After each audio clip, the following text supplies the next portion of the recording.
pekan ke depan. Uji coba ini nantinya akan menentukan rencana Gubernur DKI Jakarta untuk menghapus 3-in-1 dan menggantikan dengan sistem Electronic Road Pricing atau ERP.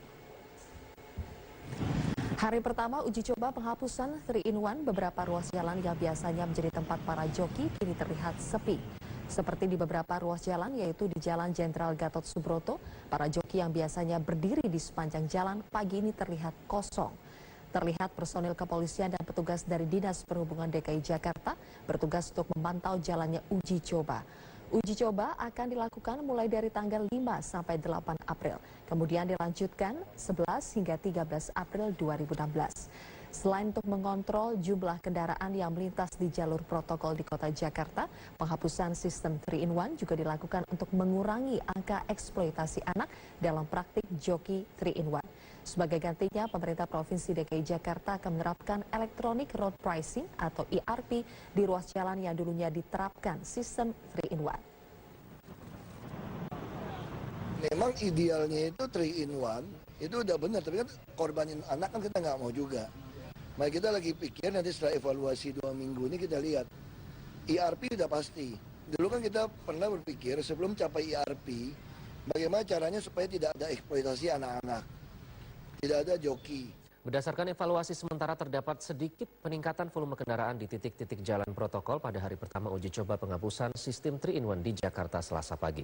Berikut kita simak pantauan reporter Metro TV Fazilah Khairunisa dan juru kamera Cahya Sunandar di Gedung Direktorat Lalu Lintas Polda Metro Jaya. Ya, hari ini adalah hari pertama uji coba penghapusan 3-in-1 di ruas-ruas jalan protokol yang ada di DKI Jakarta.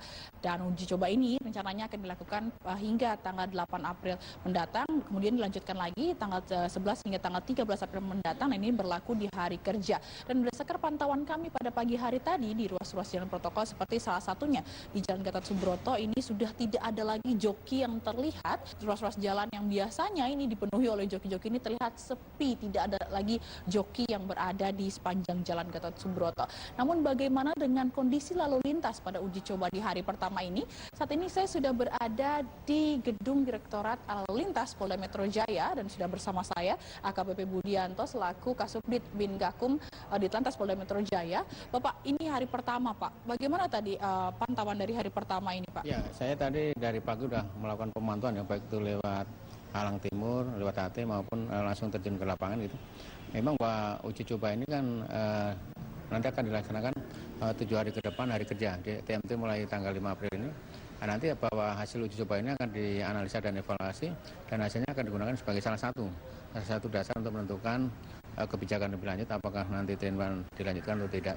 Tentunya hasil pengamatan pemantauan terakhir bahwa memang ada beberapa peningkatan kepadatan di beberapa ruas pangkal jalan, misalnya dari Pancoran ke Semanggi, kemudian dari Selipi ke Semanggi tadi relatif pada peningkatan. Nah, mungkin yang sangat signifikan perbedaan adalah tadi apa yang disampaikan tadi bahwa joki-joki sudah relatif tidak ada.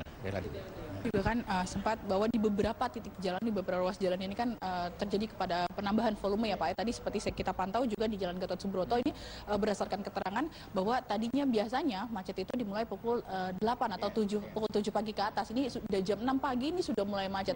Apakah bagaimana Polda mensiasati lalu lintas di uji coba? Ya. 3-in-1 itu kan berlaku pagi itu jam 7 sampai 10, kemudian sore aja 16.30 sampai 20. Dalam rangka uji coba itu kita biasa tidak ada suatu kekuatan yang berlebihan karena sebetulnya kita harapkan bahwa hasil uji coba ini mendekati situasi yang objektif gitu. Karena nanti kalau kita kebanyakan anggota kemudian banyak mungkin rekayasa dan sebagainya malah nggak objektif gitu. Kita penyiapan anggota di pos-posnya kita standby ada. Semua dalam rangka untuk antisipasi. Seandainya nanti mungkin terjadi suatu kepadatan yang luar biasa akan kita gunakan. Tapi dalam pemantauan itu tetap tugas-tugas rutin aja yang kita gelar. Ya. Siap. Terima kasih banyak Bapak atas informasinya.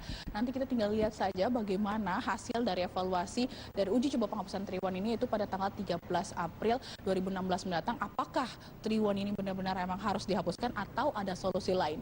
Dari Jakarta, Fazilah Khairunisa, Cahya Sunandar, Metro TV. Jalan berbayar elektronik akan segera diterapkan di Jakarta untuk mengganti sistem 3-in-1 yang akan segera dihapus penerapannya oleh pemerintah Provinsi DKI Jakarta. Sistem ERP dinilai bisa lebih efektif mengurangi kemacetan dibandingkan dengan sistem 3-in-1.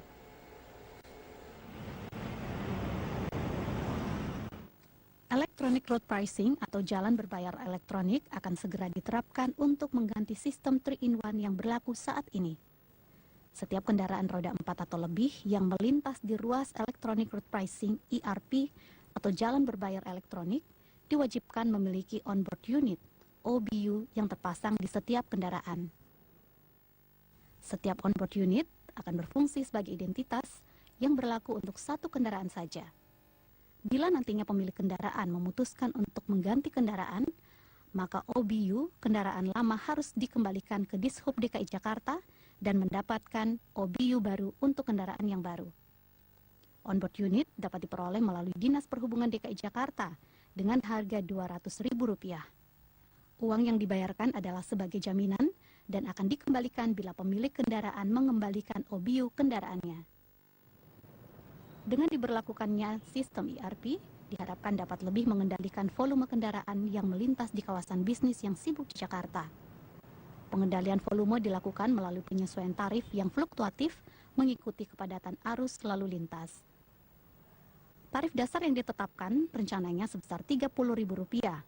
Namun tarif tersebut bisa diturunkan ataupun dinaikkan bergantung pada pola lalu lintas setiap saat. Itu bisa naik turun, kalau kita ngatur seenaknya. Kalau 30.000 kamu masih lewat, saya naikin 50. 50 masih lewat 100.000 aja, sampai kamu kapok. Ya, standar bawah 30.000. Tapi bisa juga kami gratiskan. Bisa ada hari tertentu nggak usah bayar, jam tertentu nggak usah bayar. Jadi kita intinya tuh ngatur volume kendaraan. Atau diskon 50 di debit. Bagi pemilik kendaraan yang tidak memasang onboard unit atau saldo OBU habis, gerbang ERP dapat mendeteksi dan merekam data. Data kemudian akan diberikan oleh petugas Dishub ke kepolisian yang nantinya akan mengirimkan surat tilang ke alamat pemilik kendaraan. Pemerintah Provinsi DKI Jakarta mengharapkan pelaksanaan ERP dapat dipercepat sehingga dapat mengendalikan jumlah kendaraan yang melintas dan mengatasi masalah kemacetan di Jakarta. Tim Liputan Metro TV.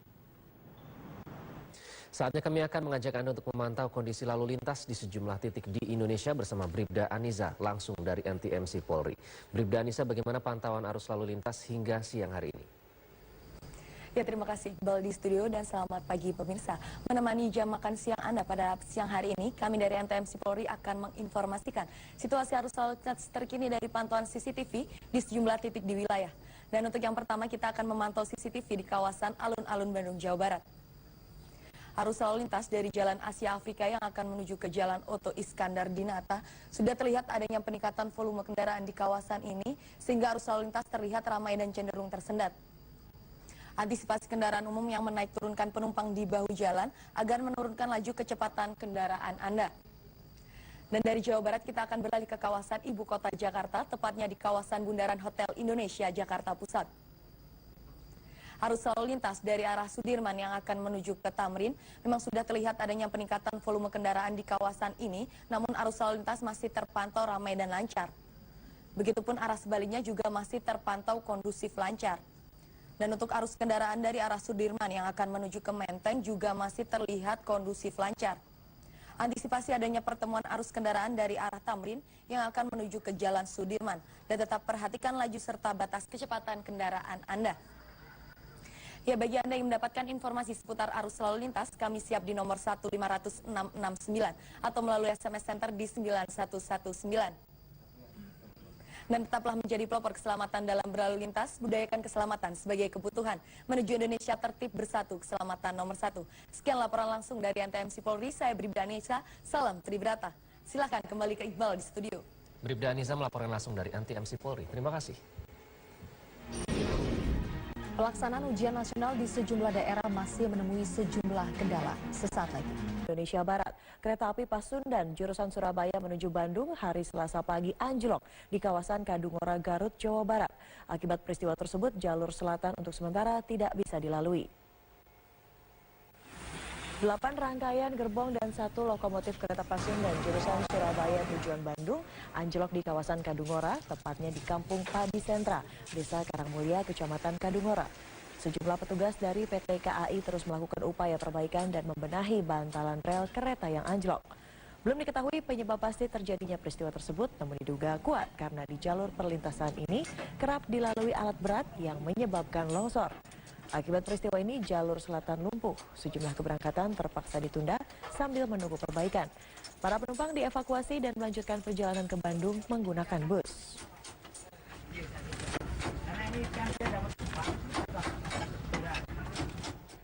Kita beralih ke informasi lainnya, pemirsa. Hujan deras yang mengguyur wilayah Kabupaten Oku Selatan, Sumatera Selatan dalam sepekan ini mengakibatkan jalan kabupaten sepanjang 100 meter longsor.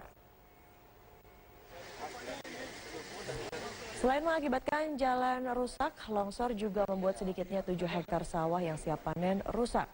Akibat longsor tersebut, warga 4 desa yakni Desa Sugihan, Desa Bayu Tengah, Desa Tanjung Tebat, dan Desa Lawang ini terisolir.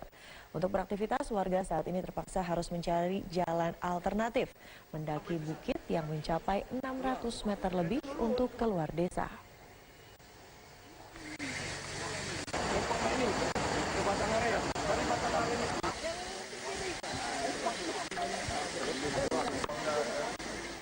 Pemerintah Indonesia hingga saat ini terus berkoordinasi secara intensif dengan pemerintah Filipina untuk membebaskan 10 WNI yang disandera. Panglima Komando Operasi Pasukan Pemukul Reaksi Cepat TNI pun menyatakan kesiapannya untuk membebaskan sandera. Dan informasi tersebut dapat Anda saksikan selengkapnya dalam program Metro Siang yang sesaat lagi dapat Anda saksikan. Saya Widya Saputra pamit, sampai jumpa.